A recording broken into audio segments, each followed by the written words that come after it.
প্রিয় শিক্ষার্থী বন্ধুরা, এখন আমরা আলোচনা করব আমাদের অষ্টম অধ্যায়ের নমুনা প্রশ্ন অর্থাৎ পাঠ্য বইয়ের নমুনা প্রশ্নের সৃজনশীল প্রশ্ন নং 5 নিয়ে।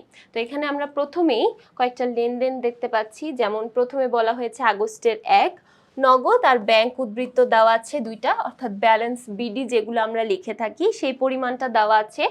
আগস্টের 2 তারিখ বলা হয়েছে রাজীব ট্রেডার্সের নিকট বিক্রয় বাবদ চেক প্রাপ্তি হয়েছে 7,000 টাকা।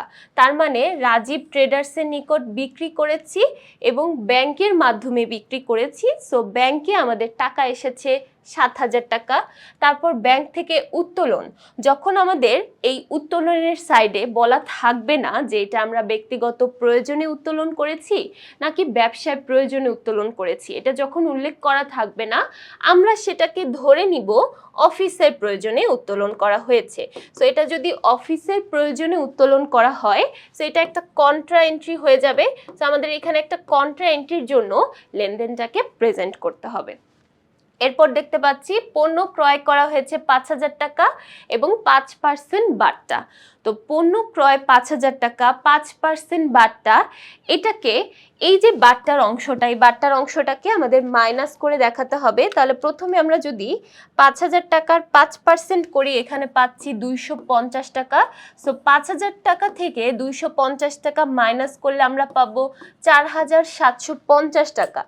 যখন আমরা এই লেনদেনটাকে অন্তর্ভুক্ত করব শুধুমাত্র 4,750 টাকায় লিখব, কারণ কারবারি বাট্টা কখনোই আমাদের হিসাবের বইতে অন্তর্ভুক্ত হয় না। এরপর দেখতে পাচ্ছি আগস্ট 12 জাফর স্টোরসের নিকট থেকে 6,000 টাকার পাওনার পূর্ণ নিষ্পত্তিতে 5,800 টাকা প্রাপ্তি। তার মানে আমরা টাকা পেয়েছি 5,800 টাকা, আমাদের টোটাল পাওনার পরিমাণ ছিল 6,000 টাকা। সো এখানে 200 টাকা আমরা বাট্টা প্রদান করে দিয়েছি, তাই বাট্টার ঘরে বসবে 200 টাকা। এরপর দেখতে পাচ্ছি সাজ্জাদ অ্যান্ড সন্সের নিকট থেকে পণ্য ক্রয়। দেখো যেহেতু এখানে একটা নাম উল্লেখ করা হয়েছে সো এটাকে আমরা ধরে নিচ্ছি জাবেদা, এখানে আমরা ধরে নিচ্ছি ধারে।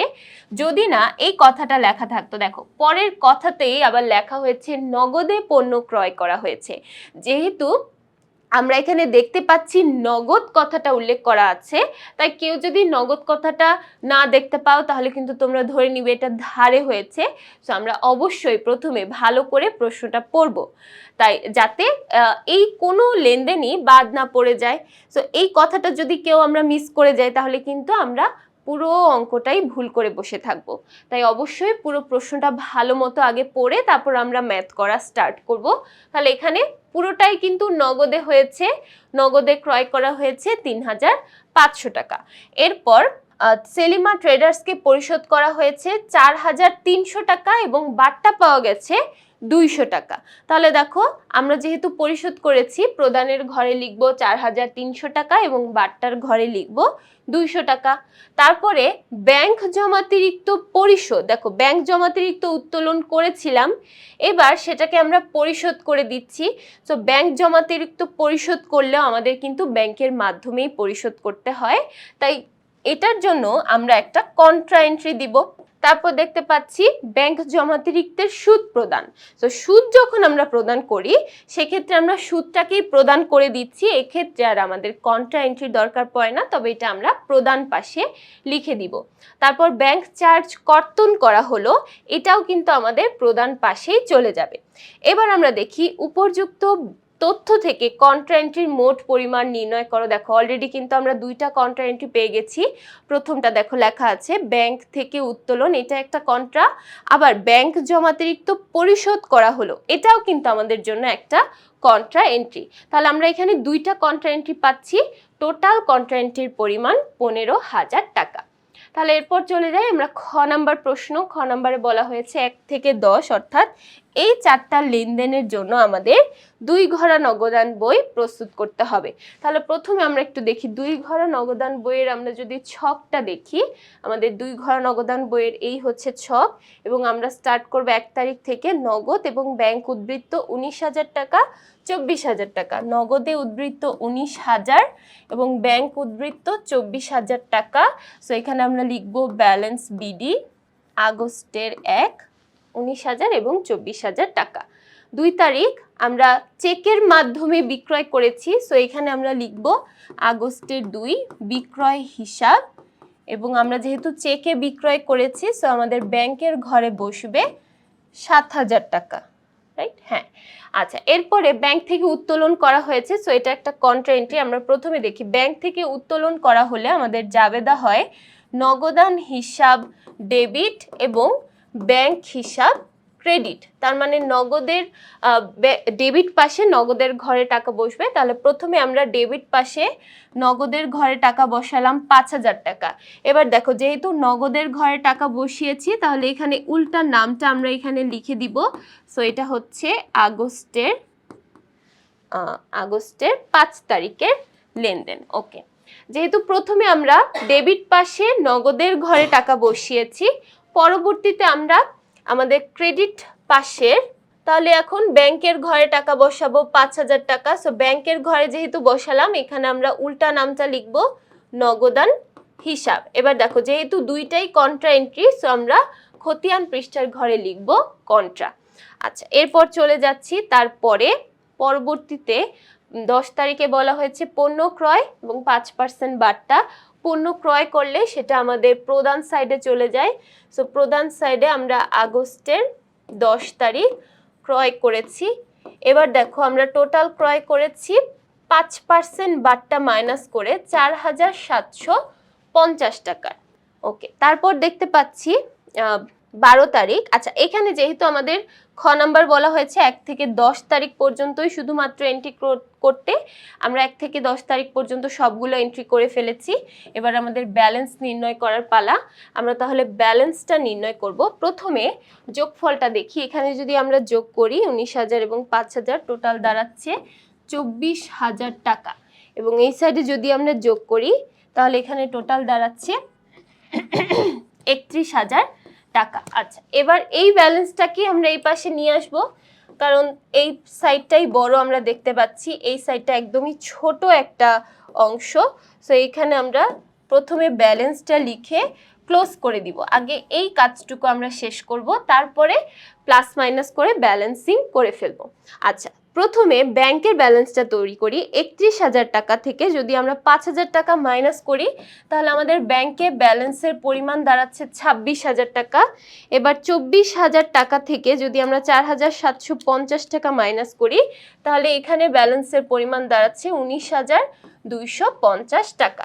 তাহলে এখানে আমরা লিখব আগস্টের 31 তারিখ ব্যালেন্স সিডি।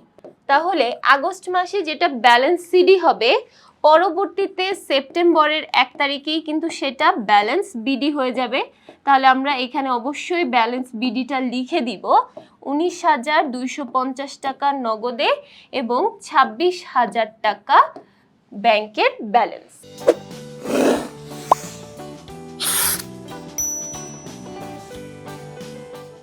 চলে যাচ্ছি গ নাম্বার প্রশ্ন। গ নাম্বার প্রশ্নে বলা হয়েছে প্রারম্ভিক নগদ তহবিল 55,000 টাকা এবং ব্যাংক ওডি। ব্যাংক ওডি বলতে বোঝানো হয়েছে ব্যাংকের ক্রেডিট ব্যালেন্স 10,000 টাকা। তাহলে এই দুইটা ধরে আমরা 12 থেকে 31 তারিখ পর্যন্ত, অর্থাৎ 12 থেকে 31 এই কয়েকটা তারিখের জন্য নগদান বই, উপযোগী নগদান বই প্রস্তুত করো বলা হয়েছে। আচ্ছা, তাহলে এটা আমরা কিভাবে বুঝবো এখানে কোন নগদান বইটা উপযোগী হবে? যখন দেখব বাট্টার কথা উল্লেখ করা আছে এবং বাট্টাটাকে এন্ট্রি করতে বলা হয়েছে তখন অবশ্যই আমরা 3 ঘরা নগদান বই প্রস্তুত করব। তাহলে 3 ঘরা নগদান বইয়ে প্রথমে আমরা ব্যালেন্সগুলো বসাই। আমাদের 3 ঘরা নগদান বই যদি দেখতে চাই তাহলে এই হবে 3 ঘরা নগদান বইয়ের ছক। আমরা তাহলে প্রথমে ব্যালেন্সগুলো বসাই। আমাদের নগদ ব্যালেন্স বলা হয়েছে 55,000 টাকা। তাহলে ডেবিট পাশে আমরা বসাবো 55,000 টাকা এবং আমাদের ক্রেডিট ব্যালেন্স বলা হয়েছে 10,000 টাকা। তাহলে আমরা আমাদের ব্যাংকের ঘরে ক্রেডিট ব্যালেন্স বসাবো 10,000 টাকা। ওকে, এরপর চলে যাই পরবর্তীতে আমাদের 12 তারিখের লেনদেন। 12 তারিখে বলা হয়েছে 6,000 টাকার পূর্ণ নিষ্পত্তিতে 5,800 টাকা পাওয়া গেছে জাফর স্টোর্স থেকে। তাহলে আগস্টের 12 জাফর স্টোর্স হিসাব। ওকে, এখানে আমরা পাওয়া গেছে 5,800 টাকা। সো আমরা এখানে লিখবো 5,800 এবং 200 টাকা বার্তা। তারপর দেখতে পাচ্ছি 18 তারিখ নগদে ক্রয় করা হয়েছে 3,500 টাকা। তাহলে আমরা এখানে লিখবো 18 ক্রয় হিসাব 3,500 টাকা। এরপর চলে যাচ্ছি 20 তারিখ সেলিনা স্টোর্সকে পরিশোধ 4,300 টাকা, বার্তা প্রাপ্তি 200 টাকা। ওকে, তাহলে আগস্টের 20 সেলিনা স্টোর্স আমরা পরিশোধ করেছি 4,300 টাকা। তাহলে 4,300 টাকা পরিশোধ করলাম এবং 200 টাকা বার্তা পেলাম। এরপরে ব্যাংক জমাতিরিক্ত পরিশোধ, সো এটা আমি বলেছিলাম যে একটা কন্ট্রা এন্ট্রি হবে। আমরা ব্যাংক জমাতিরিক্ত পরিশোধ করলে জাবেদা হবে ব্যাংক হিসাব ডেবিট, কারণ ব্যাংকে যেহেতু পরিশোধ করেছি ব্যাংকের ব্যালেন্সটা বৃদ্ধি পাবে এবং নগদ ব্যালেন্সটা কমে যাবে, তাহলে নগদান হিসাব হয়ে যাবে ক্রেডিট। তার মানে প্রথমে আমরা ডেবিট সাইডে নগদের ঘরে টাকা বসাবো 10,000 টাকা। ডেবিট সাইডে নগদের ঘরে প্রথমে বসালাম 10,000 টাকা এবং ক্রেডিট সাইডে ব্যাংকের ঘরে বসালাম ক্রেডিট সাইডে নগদের ঘরে বসালাম 10,000 টাকা। আচ্ছা, প্রথমে ডেবিট সাইডে ব্যাংকের ঘরে 10,000 এবং ক্রেডিট সাইডে নগদের ঘরে 10,000। এবার আমরা নাম লিখবো। দেখো, যেহেতু ব্যাংকের ঘরে বসিয়েছি এখানে আমরা লিখবো উল্টো নামটা। তাহলে এটা আমাদের 28 তারিখের লেনদেন, 25 তারিখের লেনদেন। এখানে আমরা যেহেতু ব্যাংকের ঘরে টাকা বসিয়েছি তাহলে এখানে লিখবো নগদান হিসাব। আবার সেম ভাবে এই সাইডে যেহেতু নগদের ঘরে টাকা বসিয়েছি তাই এপাশে লিখবো আমরা ব্যাংক হিসাব, এবং দুইটাই যেহেতু একটা কন্ট্রা এন্ট্রি আমরা এখানে একটা সি লিখে দিব খতিয়ান পৃষ্ঠার ঘরে। ওকে, এরপর চলে যাই আমাদের 28 তারিখ ব্যাংক জমাতিরিক্ত সুদ প্রদান করা হয়েছে 500 টাকা। তাহলে আগস্টের 28 ব্যাংক জমাতিরিক্ত সুদ হিসাব, ব্যাংক জমাতিরিক্তের সুদ হিসাব আমরা এটাও কিন্তু ব্যাংকের মাধ্যমে পরিশোধ করেছি, তাই এটা আমাদের ব্যাংকের ঘরে চলে যাবে 500 টাকা। ওকে, এরপর আমরা দেখেছি 31 তারিখ।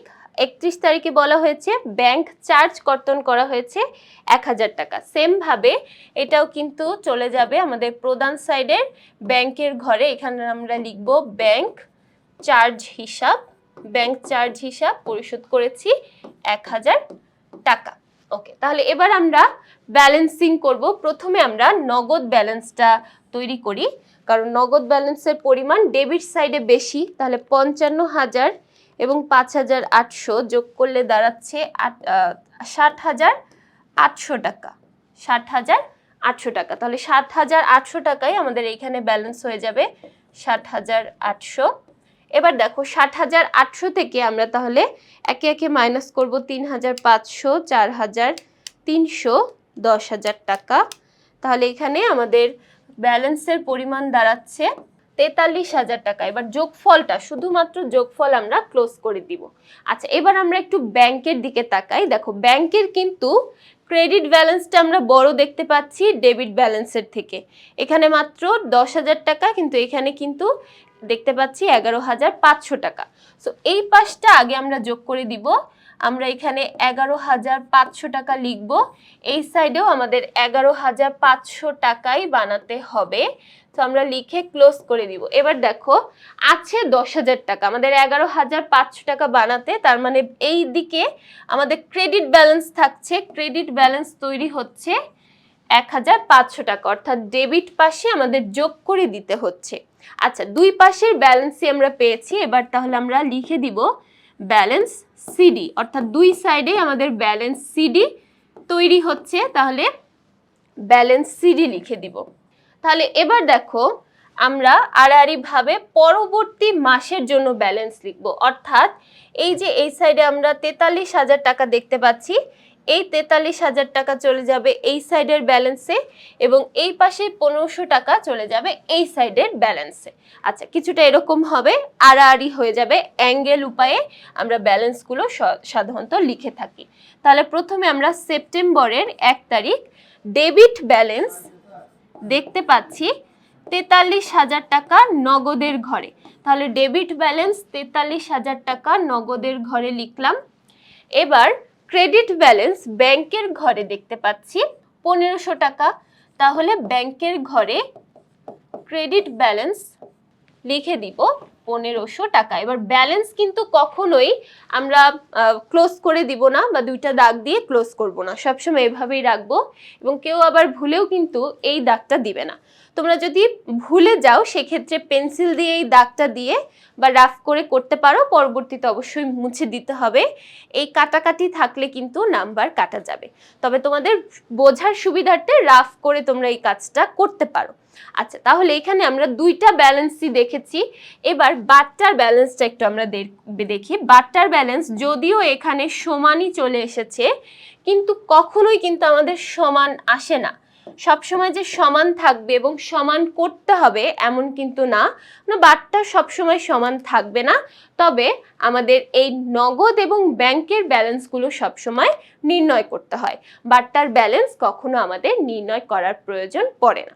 তাহলে দেখো, এই প্রশ্নটাতে আমরা প্রথমে দেখলাম কিভাবে আমরা 2 ঘর নগদান বই প্রস্তুত করতে পারি, এবং তারপরে সবার শেষে আমরা দেখলাম কিভাবে আমরা 3 ঘর নগদান বই প্রস্তুত করতে পারি।